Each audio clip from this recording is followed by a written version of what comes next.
After my divorce from my husband was finalized, I moved in with my daughter, Natalie. About 6 months later, something unexpected happened. It was my day off, and I was relaxing at home with Natalie when I got a call from my mother. She told me that my ex-husband and his mother had shown up at my parents' house uninvited. I quickly got dressed and went over there.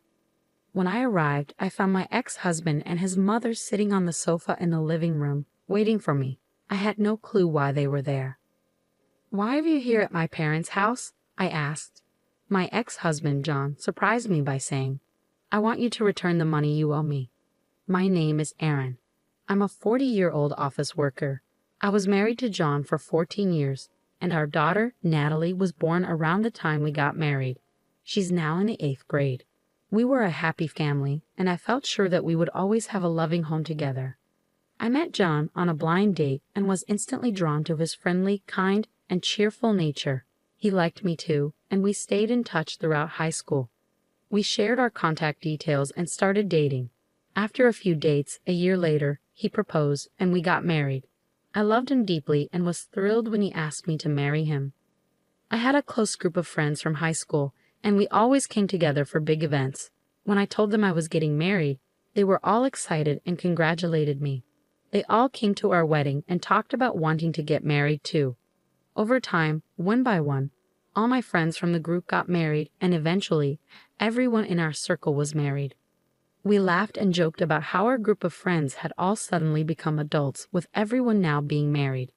Then, when I got pregnant, my friends started getting pregnant too, and before long, we had turned into a group of moms. It felt like we were all going through life together, and I knew we would stay close friends forever. I was happy being both a wife and a mother. I also enjoyed my job. After college, I started working in the planning and development department of a big company, and my days were very busy. The job was challenging but very rewarding, and I learned something new every day. One of my mom friends, who stayed at home, once told me, "You're really a workaholic, Aaron, but you also have a great family life. It's like you have two lives or something."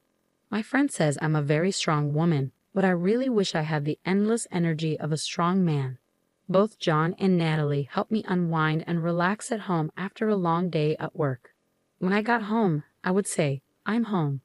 Natalie would respond with a cheerful, "Oh, Mommy, welcome home."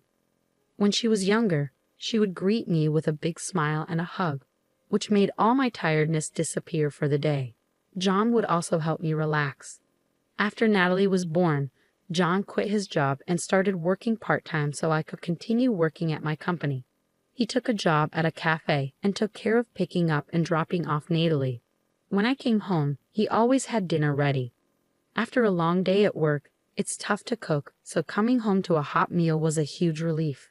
John's cooking helped me feel relaxed and refreshed. I would take baths with Natalie and we chat about our day. My life was fulfilling both at work and at home. I could manage it all because John and Natalie were so supportive of my job. Their kindness made me even more dedicated and passionate about my work, and as I achieved good results, I got promoted. With the promotion, I started working more overtime and often came home quite late. By then, Natalie was older and understood the demands of my job, so she could handle some things on her own. John also began working more hours at the cafe. Lately, I've been enjoying exploring different coffee shops and buying their coffee beans. I picked up some today, along with cakes from a new bakery. I suggested we have them with coffee. John has really gotten into coffee. He's been learning about roasting beans and trying different types at his cafe job. That's why he makes such great coffee at home. John and Natalie were both very understanding about my dedication to work, but I didn't notice that our family was slowly starting to drift apart. I first realized something was wrong when Natalie came to me with a concern. "What's up? You wanted to talk about something," I asked her. "Well, the other day, when I went to see a movie with friends from school, I saw Dad with another woman," she said. I was shocked. "What?" Natalie continued. "They weren't holding hands or anything, but they seemed a bit close. Lately, I've noticed Dad talking a lot on the phone before you get home. Sometimes he's so focused on his phone that he doesn't really listen to me. He looks happy while on his phone. At first, I thought he was texting or talking to you, but after seeing him with that woman, I'm starting to wonder if he was talking to her instead." Natalie looked really sad as she spoke. She was already in middle school and sensitive to these kinds of issues, so I knew she wouldn't be able to handle this alone. I was also shocked. The thought that John, who I believed always put Natalie first, might be having an affair was heartbreaking. I'm so sorry, sweetie. I didn't realize we were making you feel this way. I've been too focused on work, haven't I? Natalie reassured me. No, it's okay that you work hard, Mom. Don't feel bad about that. I was grateful for her understanding words. Thank you, Natalie. I'll talk to your dad about this. If it turns out he's having an affair, I think I'll have to get a divorce. Is that okay with you? She nodded. I don't like the idea of Dad having an affair. Just knowing that and still being with him would make me feel bad. Seeing Natalie so upset made me realize how much I had neglected my family. I knew I needed to get to the bottom of this issue, especially since Natalie had the courage to bring it up. I hired a private investigator to look into John's possible affair. The results were shocking. John was indeed having an affair, just as Natalie said, and there was photographic evidence to prove it. What stunned me the most was who his affair partner was, Stacy, one of my high school classmates and a member of our mom's group. I was more surprised by this betrayal from a friend I trusted than by John's affair itself. Stacy, a stay-at-home mom and the last to marry in our group, had a young child of her own. Yet she was involved with John and neglecting her own child. When I saw the evidence, I was overwhelmed and couldn't move for a while. If I hadn't been alone in my room, Natalie might have stumbled upon those photos, causing even more turmoil in our family. I wasn't ready to confront John yet, and I definitely couldn't let Natalie see these pictures. I took a deep breath to calm myself down. Then, another friend from the mom's group told me she had changed jobs, which gave me the idea to suggest a get-together. I figured it would be a good chance to see Stacy without her knowing I was aware of the affair. The get-together was planned for 3 weeks later. During that time, I quickly hired a lawyer and began preparing for the divorce. I briefly informed Natalie about what I had discovered and that her dad and I would be getting a divorce. We spent our days off together looking for a new apartment. The day of the get-together finally arrived. I started by asking my friend about her new job, and then we all shared updates about our lives. Stacy still didn't seem to know that I was aware of her secret, and we had a normal conversation. Everyone's working, so it's good that things are changing, Stacy said. I'm just a housewife, so I'm stuck in the same routine. Well, you don't have to work, Stacy, because you have a husband who supports you, one of my friends replied. I do appreciate my husband, but sometimes I feel a little bored, Stacy admitted. It was time to confront her about the affair. So, is that why you're having an affair with other people's husbands? I asked. Stacy and the other friends froze at my comment. Aaron, what do you mean by that? Stacy asked, her face going pale. Well, it seems that Stacy is having an affair with my husband, John, I said. What? No way. You must be joking, the other friend said, trying to defend Stacy.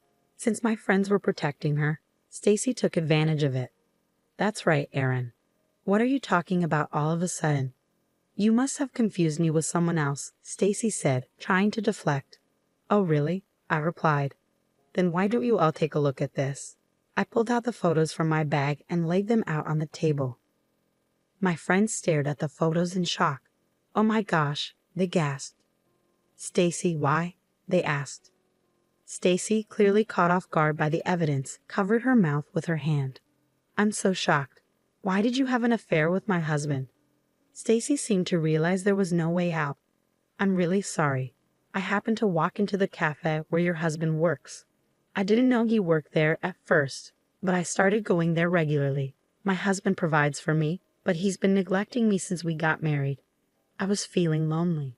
Stacy started to cry as she spoke, but even though she had her reasons, having an affair is unacceptable, especially with a friend's husband.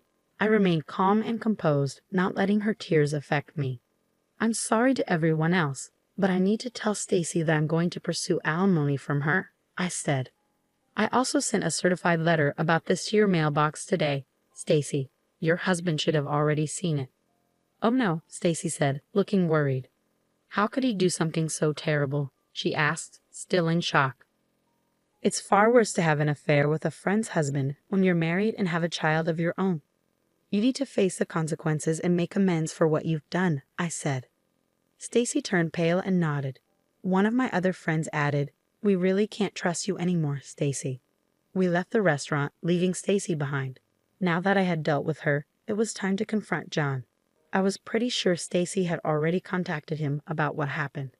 When I got home, John met me at the door, looking panicked. "What have you done?" "I just got a call from Stacy. Are you really making our affair public? How could you be so terrible? You acted like a good husband, but you were cheating on me." "No, that's not." "But Stacy has a family too. How could you expose her like that? It's ridiculous." I responded, "It seems people who have affairs think alike. You believe that as long as the other person doesn't find out, it's not a big deal.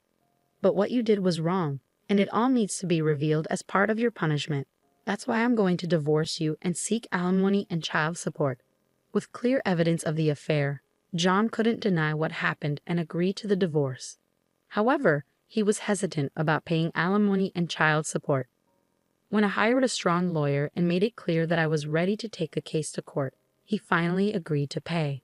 So I divorced my ex-husband, sold a house we had been living in, and moved into a new apartment with Natalie. I also pursued alimony from both John and Stacy and received $30,000 from each. Additionally, I secured child support from John. Once everything was settled, Natalie and I started our new life together. The experience was very traumatic for me, but over time, my wounds began to heal. However, about 6 months later, another issue arose. I was relaxing at home with Natalie on my day off when I got a surprising call from my mother. She told me that my ex-husband and ex-mother-in-law had shown up at my parents' house and forced their way in without permission. My father was out, so my mother called me in a hurry. I quickly got ready and went to my parents' house. When I arrived, my ex-husband and ex-mother-in-law were sitting on the living room sofa waiting for me. I had no idea why they were there. "What are you both doing here at my parents' house all of a sudden?" I asked. My ex-husband then shocked me with his next words. "I want you to give me back the money you owe me." "Huh? I never borrowed any money from you. I paid $15,000 for our wedding, remember? You were the one in charge of the wedding, so that money was lent to you. Now that we're divorced, you're claiming it was all a fraud.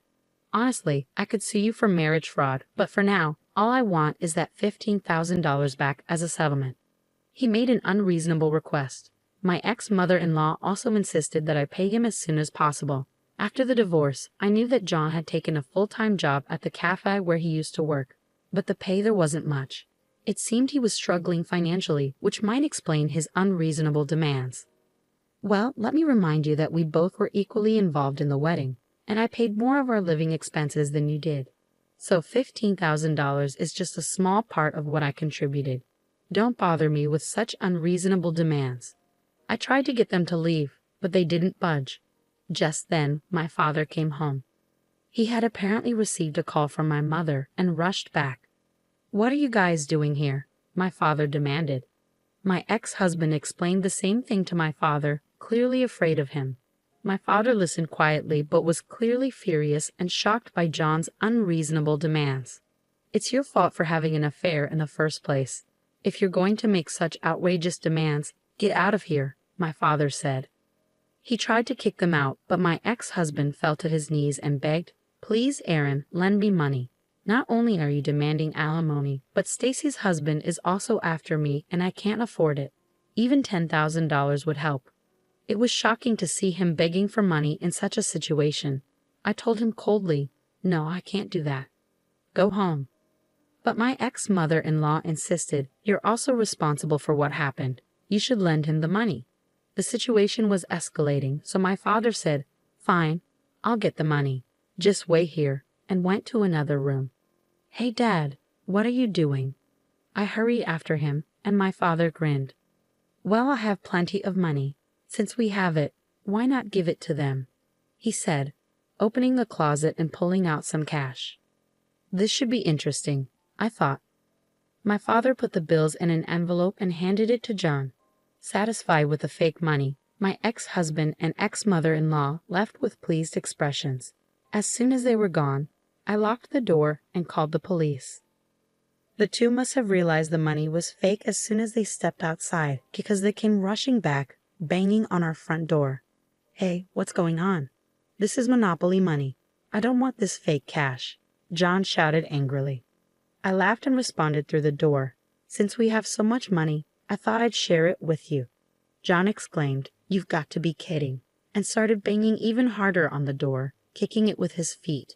They didn't realize their actions were only making things worse for them. As John and his mother were kicking the door, the police arrived and caught them in the act. Neighbors gathered around, and many witnessed John and his mother getting arrested. In the end, John didn't get any money but was fined for the arrest and had to pay for the damage to our front door. Additionally, one of the people who saw the arrest was a regular at the cafe where John worked, and news spread quickly. As a result, John was fired from his job. Now, John is struggling to find work and has moved back in with his parents. His in-laws are covering his alimony and child support payments for him. I've also filed a restraining order against my former in-laws. If anything happens, my family can call the police, and they will respond immediately. Now I'm happier than ever with Natalie. I'm committed to working hard and enjoying watching my daughter grow up. Thank you for watching until the end. Please subscribe to our channel. See you in the next video.